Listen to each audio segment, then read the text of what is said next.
Patinka man sekmadieniai. Niekas netrukdo. Tam, kad apdoročiau visą vaizdinę medžiagą, kurią vakar perfilmavau. Per susitikimą reikia daug laiko. Aš jau tiek neturiu. Todėl turėkit kantrybės.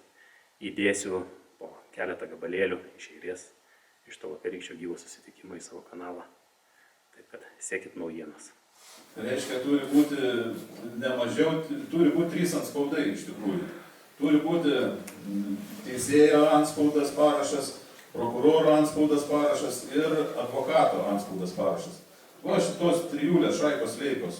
Tai va tada jie gali jau atimti. Reiškia, dėl ko jie siūlo tą advokatą. Čia yra, kai sakant, prezumpcijas, bet čia lygiai tokia pati šizofreninė prezumpcija, kaip teisėjas teismo salėje galvoja, kad šnek su Lamūnu. Ir kai jis vienintelis jį te girdi. Ir galvoja, kai jis sėdi laivė ir visą kitą, ta prasme, sakau, iki tokio kataklizmo, nusirinktą karusai ten pradeda vaidinti, kad skęsta teismo salė.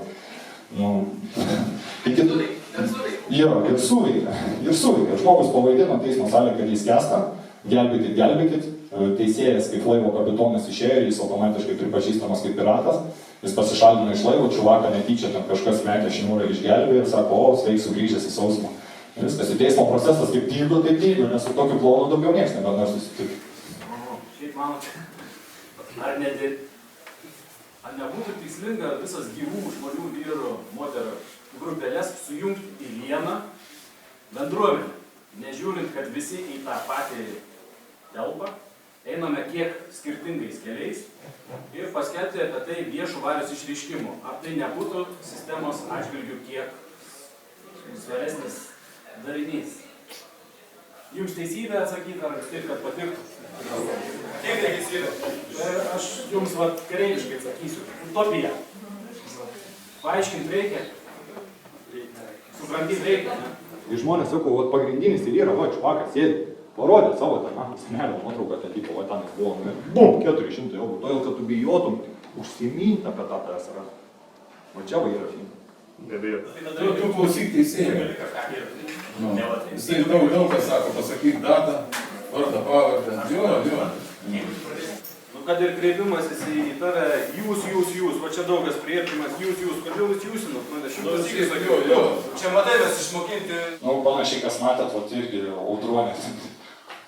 Aš apie dėmesį galvojau, kada man seka čia koja dėmesės uždėlyti, tada taip plavai.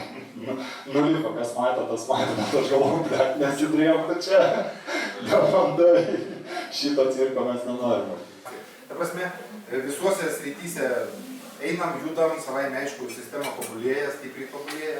Ir tai, kas buvo prieš pusę metų, ir dabar galima susidaryti įspūdį, kad vaizdainis yra, aš irgi taip pat darysiu, ar ne? Tai jau tai, kas buvo, jau viskas. Kiekvieną kartą, netgi mes patys eidami, vis susidurėm su naujovėm. Tai paskutinis buvo atvejis, tai nepavyko parodyti jo tiesiog, bet galbūt ateinančiuose susitikimuose pamatysim, kaip tiesiog užtveria duris, krūtinę pareigūnė, vadinama. Ir neleidžia žmogaus išvis net į nagrinėjimą. Tai yra tiesiog kazusas kažkoks cirkas. Yra tarp mūsų ir Dievo. Mūsų viduje yra Dievas. Mūsų viduje yra Dievas ir mes patys sprendžiame, kaip gyventi. Молчать! Смирно! На место! Labai gerai. Принять положение лежа. Diskusijas taip, Marius jums paskui pasakys. Labai svarbu įvardinti daiktus jų tikraisiais vardais, pavadinimais. Čia kažkas vadina Dievu, kažkas kūrėjų, kažkas absoliutų, kažkas sukūrėjų. Kokia nafik esmė yra? Norit rašykit jūs kaip norit visus iš eilės surašykit ir pabraukit tą, kas jums patinka. Jeigu nesugebat atredaguoti dokumento iki to, kad nekiltų kažkam klausimų, tokio dokumento, mano čia subjektyvi nuomonė. Aš nepasirašau niekada. Jeigu man kyla klausimų dėl kažkokios redakcijos, Marius jums pasakys kažkokį kanoną ten dar, reiškia, jeigu dokumente kažkokiem, kuris dar to labiau tarptautinę plotmę pasieks, yra kažkokių dviprasmybių, kurias galime traktuoti arba taip, toks dokumentas yra niekinis iš pat pradžių. Atsiprašau, jeigu kažkam sudaužiau viltis. Jeigu kas nors pirmą kartą iš viso mus pamatėt eteryje, tai žinokit, kad šiame kanale yra ir daugiau vaizdainių su Marium, su Gediminu, su manim. Pasiieškokit, nepatingėkit.